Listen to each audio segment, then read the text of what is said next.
Selamat sore semuanya. Sore. Terima kasih udah pada nonton ya. Ya. Mudah-mudahan suka. Ide cerita, kalau ngomongin ide cerita ini sebenarnya ini ide cerita yang dari dulu, dari kecil, yang kalau aku mau bikin film harusnya ceritanya ini. Jadi begitu ingin bikin film, aku pengen ceritanya ini. Di kalangan Batak itu terjadi pada saya juga sebenarnya. Waktu kecil, saya sering disisir rambutnya ke kiri atau ke kanan, tiba-tiba diomongin yang rapi ya, biar kalau gede jadi pendeta gitu. Itu waktu kecil, dan ternyata teman-teman saya yang seumuran juga sering diomongin begitu gitu. Nah, tapi begitu besar, nggak pengen jadi pendeta, pengen jadi filmmaker. Saya pengen bikin film yang rata-rata dulu kita punya romansa itu gitu. Dan teman-teman saya, bahkan sepupu saya juga sering dibilang sama adik mama saya untuk jadi orang baik ya, terus jadi pendeta gitu. Nah, kata-kata pendeta untuk orang tua ngomong ke anak itu sering saya dengar waktu itu. Nah, itu idenya dari situ. Yang kedua, saya pengen bikin film nabinya orang Batak itu Momensen. Saya pengen banget bikin film itu, tapi karena nggak punya uang, bikin film Momensen itu perkiraan 30 miliar katanya. Kata bos saya di belakang ini, ke 30 miliar. Jadilah saya bikin karakter Momensen dimasukkan ke situ. Nah, proses berceritanya itu di-develop saya dengan Mas Endik sebagai penulis. Nah, gimana bisa berjalan dengan sampai saat ini? Ya, kita bekerjasama dengan HKBP, kebetulan juga disupport sama BPODT dari Pak Dito. Jadilah satu film yang mudah-mudahan teman-teman suka, dan ide ceritanya seperti itu. Simple sebenarnya, tapi orang Batak dulu sering melakukan itu. Itu kira-kira. Oke, jadi ternyata dulu masa kecilnya Pak Agus juga orang tuanya ingin jadi pendeta ya Pak Agus ya? Ya, dulu saya lasak katanya bandel. Jadi kalau didoain, disisir gitu, jadi pendeta aja gitu. Tapi nggak pengen jadi PNS kan? Mamanya nggak pengen jadi PNS kan? Kalau PNS itu selalu Bang Dorman. Oke, itu sedikit cerita awal mula akhirnya filmnya dibuat. Betul. Tapi ini Ya betul. Jadi nanti datang juga perwakilan dari pimpinan HKBP dari Opung Eporus, nanti datang gala premier. Terus juga kita udah berdiskusi dengan dari BPODT, Pak Dito lewat Pak Dirut juga, mereka setuju. Kebetulan kan kemarin kita ada bencana juga di Sumut dan sekitarnya. Pendapatan film ini juga akan kita udah diskusi dengan Pak Dirut ya, Pak Dirut. Film ini juga kita sumbangkan ke bencana Sumut, dan juga pendapatan ini juga bukan kita sumbangkan ya, untuk HKBP dan pengembangan HKBP, terutama pengembangan anak muda ya gitu. kita tepuk tangan dulu dong. Wah, sebuah niat yang mulia. Terima kasih tim Bices dan juga para pemeran. Hasilnya bagus, semoga nanti juga disukai oleh rekan-rekan. Tadi ditanyakan terkait dukungan ya, seperti yang sudah kita lakukan di 2 film sebelumnya, kita berkoordinasi dengan tim Bices untuk membuat film ini dari si perizinan, kemudian juga selama proses syuting pun juga kita mendampingi.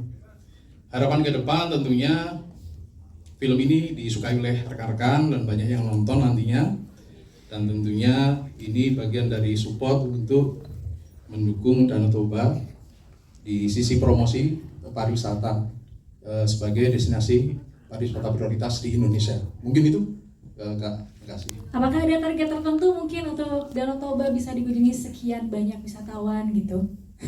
Kalau untuk target sih, kalau dari BPS ya, dari Badan Pusat Statistik, di tahun kemarin sekitar 2 juta wisatawan Nusantara ke Danau Toba.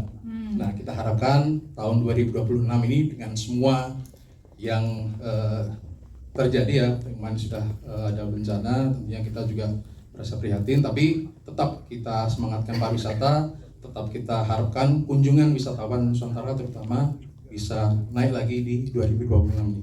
Amin. In film is different than the other one I played with them. That was Kutikon Sembilan Setan, so was orang Belanda, keras kepala, dan ini Pak Nomersen is orang santai, ya, visioner, di orang German.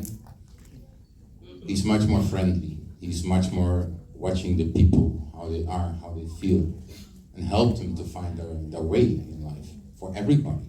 And I think that's the difference with the movie that I played before and that I play at the moment. And this. Okay, you are not Indonesian, right? And what is the most barrier? You have barrier language with Indonesian actor or actress. So, Yeah. what is the biggest challenge for you? I think the biggest challenge is not that there's a different language, because if you act with people, it's always about feeling and how they present themselves. You look at them and they portray a feeling in the film that sent the screen to you. So it had nothing to do with the words you say at that moment. So that is not a big challenge. I think the challenge is more that we're all a team, and that you see that on the screen that we're all a team. And I think that's the biggest challenge, and I think it's worked pretty good. Ya. Oke, jadi bahasa itu bukan mungkin untuk Novia, kata apa? Mungkin satu kata yang bisa menggambarkan dari film ini. Aku sendiri ya, satu kata menggambarkan keterlibatan aku dalam film ini tuh tertantang. Karena puji Tuhan, sebelumnya aku belum pernah berada di posisi menganggap diriku itu second choice, pilihan kedua bagi seseorang, dan ditinggalin sama laki-laki itu belum pernah sebenarnya. Gitu ya. Jadi ketika dapat karakter ini yang menjadi korban gitu ya, korban percintaan yang terlibat di tengah hubungan antara Anindita dan Bernard, itu tertantang sekali. Karena aku gimana ya, rasanya bisa memasuki karakter ini padahal aku tuh belum pernah melalui hal ini, dan itu membuat aku merasa tertantang untuk terlibat dalam film ini. Wow, nggak pernah jadi second choice ternyata selama hidupnya ya, berarti ya. Semoga jangan juga ya. Iya, jangan. Oke, jadi itu akhirnya jadi challenging buat kamu ya, Kak ya. Alright, berikutnya Bang Jenda Munte. Nah, kan biasanya karakternya yang paling paling rebel gitu ya, yang bikin suasana selalu seru gitu. Nah, kali ini kayaknya agak nahan-nahan nih Bang Jenda nih. Gimana ketika memainkan karakter ini?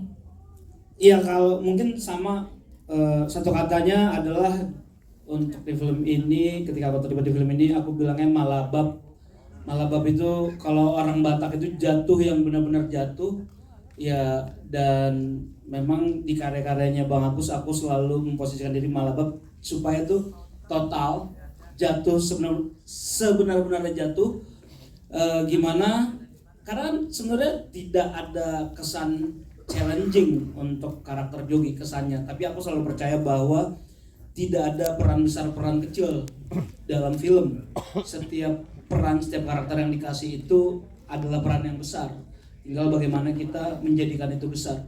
Nah, terkesan tidak challenging, tapi justru itu challengingnya, bagaimana aku seolah-olah menjadi jenda sebenarnya di si Jogi Munte di situ. Abang-abangan, ada marah-marahnya, ada konyolnya. Tapi ada beberapa yang aku tahan.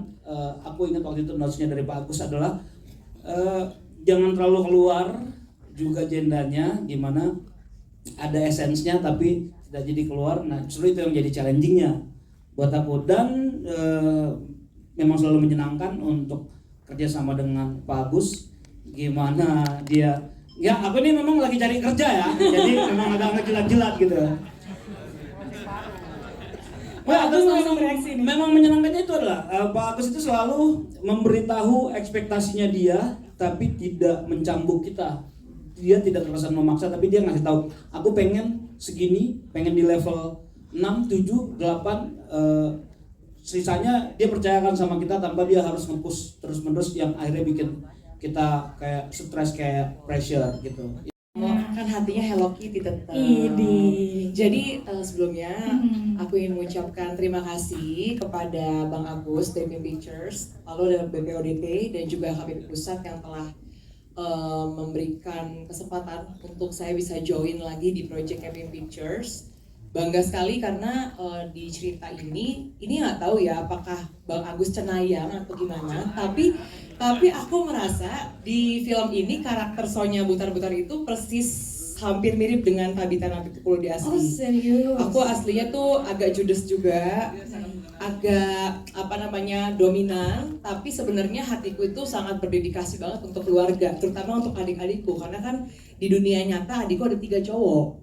Jadi pas ketemu si Bernard dan punya abang cowok juga, rasanya tuh seperti, aduh nih adek ini kesel banget, gemes gitu kan, tapi sebenarnya sayang gitu. Dan untuk orang tua pun juga. Jadi kadang sebagai wanita Batak baru pangguaran itu dituntut untuk bisa menjadi pribadi yang kuat dan nurut sama orang tua nih, apa yang orang tua mau harus turutin. Padahal sebenarnya capek banget jadi anak perempuan pertama.